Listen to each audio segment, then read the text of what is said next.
Now, every day, plenty of families face the decision to put a relative they loved into aged care, and sometimes that's due to illness, perhaps a fall. It can be very traumatic for the person whose life is about to change dramatically, as well as those around them. And the recent reports of elder abuse in some nursing homes have only made that anxiety and confusion about the process even worse. So what do you need to know?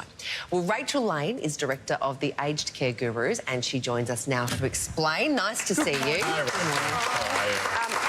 This is very dry, very complicated at times, but we want to basically nail down some expert tips. We've got a fantastic graphic to show everyone at home now. The first tip on this graphic is try before you buy. What do you mean?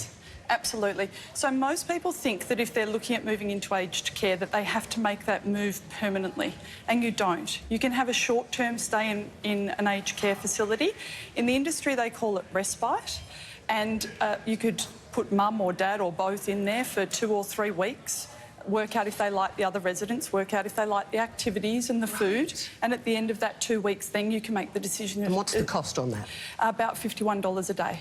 So there's no accommodation cost and there's no means-tested fees on that. That's a really good idea. It's a fantastic service. Yeah. A lot of people don't know that it exists. No. But when you have your ACAT assessment, you can be approved for up to 9 weeks, a year of respite. So this is only after you've had the aged care assessment team assessment, yes. In which somebody comes to your home, asks a lot of questions of the patient or the person, yes. And ticks them off. Exactly, and the aim of that is to get as many boxes ticked as possible, because it's a bit like having a passport. If the box is ticked, you can access it, the government will fund it. If the box isn't ticked, you can't. You'll have to have another assessment. So it's better to have as many of those boxes ticked as possible and then have as many choices available to you as possible. So to do that, you have to have the assessment. Absolutely. OK, cheap doesn't... Here's another... cheap does not always mean affordable. So explain that. Sure. So a lot of people, particularly pensioners, look at aged care and they think, well, the rooms down the bottom that are perhaps a little bit smaller, not as nice a view, cheaper price, must be meant for me, and the ones upstairs, bigger, nicer view, must be meant for the self-funded retirees. But if you're a pensioner who's selling a fairly valuable home, you might be better off in the bigger, nicer room with the more expensive price tag, because the money that you pay as a refundable accommodation deposit is exempt from your pension.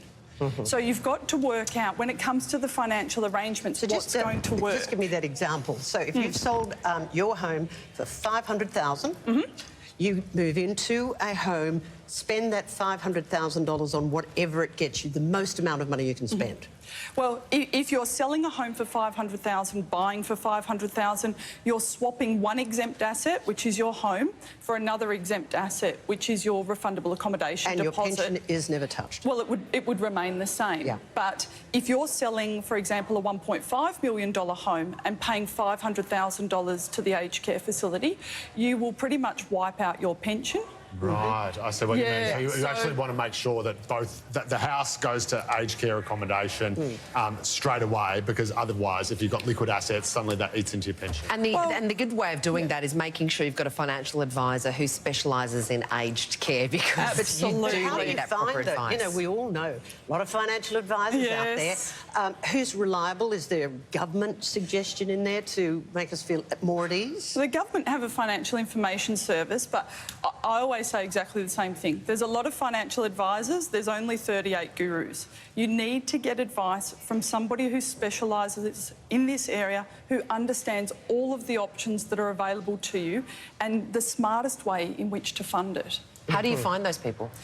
You can jump on our website. Yeah. So you vetted these particular Absolutely, we put them through rigorous education, accreditation, as well as ongoing support. When you say refundable, yes, on the care, the facility like that, the accommodation they have, fully refundable?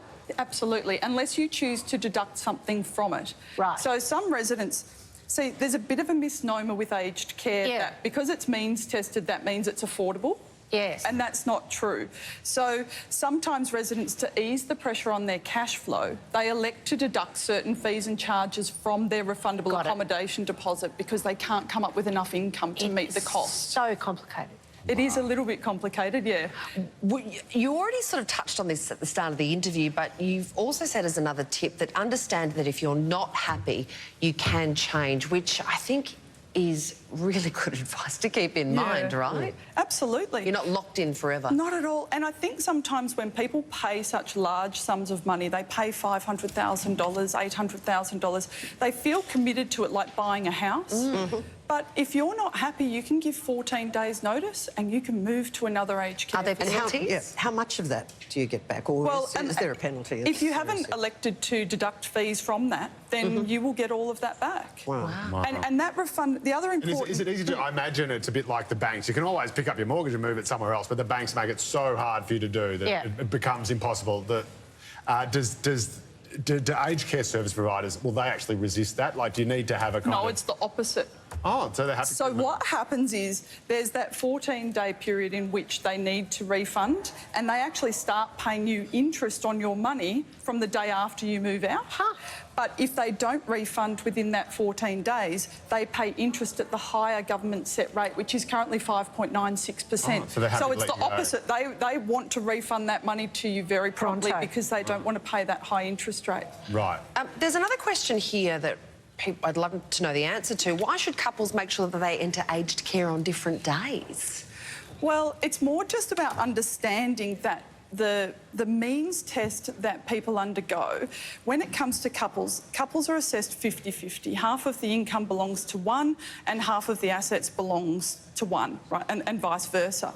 So what can happen, because there's a protection on the former home if a protected person lives there, so if a protected person like your spouse is living in the home, then the home is exempt from that means test. So, for example, if you have a couple and they both move into aged care on the same day, each of them have to put their hand up for half of the home. But if one person moves in today while the other one is still living at home, the home is exempt from that person. Wow, OK. And that means that this person might qualify as what's known as a low means resident, where some or all of their accommodation costs can be paid for by the government.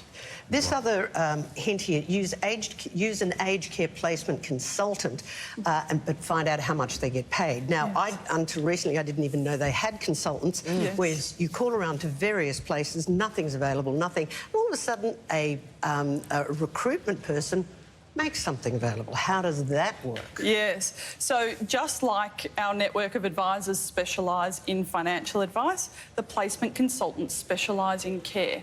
So they know what's available, what prices, and they also know what is going to best fit with that person's care needs. So the ones who've got a lot of experience, and that's what to look for. And contacts. Correct. You look for the ones with lots of experience and a good reputation. And what sort of money would you expect to pay this consultant? Look, anything between $1,500 to $2,000 is quite normal. The other thing to look for is that some of these placement consultants will be paid for by your private health insurance. So that's a good question to ask your private health insurer. And sometimes employers will cover the cost of a placement consultant. If you're an executive or something like that, then the company that you work for might have an arrangement where if someone you love needs aged care, they'll pay for the placement consultant to save you having to drive around, look at all the facilities and take that stress off you. Wow, there are so many loopholes and little tricks and tips. And the other thing that happens is governments change the goalposts on these things all the time. Absolutely. So you are the only people who are really up to speed at any given time, right? I always say change is inevitable except from a vending machine. So in aged care, change is all the time. That's my new favourite quote of the day. Rachel Lane, thank you so much for drilling My that down pleasure. for us. It's really, really important that we get our heads around it. Thanks again for dropping by. Brilliant. All right, after this very short break, we are updating this morning's news headlines for you, and soon we're getting another how-to home maintenance lesson, which will save you money on your guttering. Get your mind out of the gutter. Joe Hildebrand, we'll see you in a tick.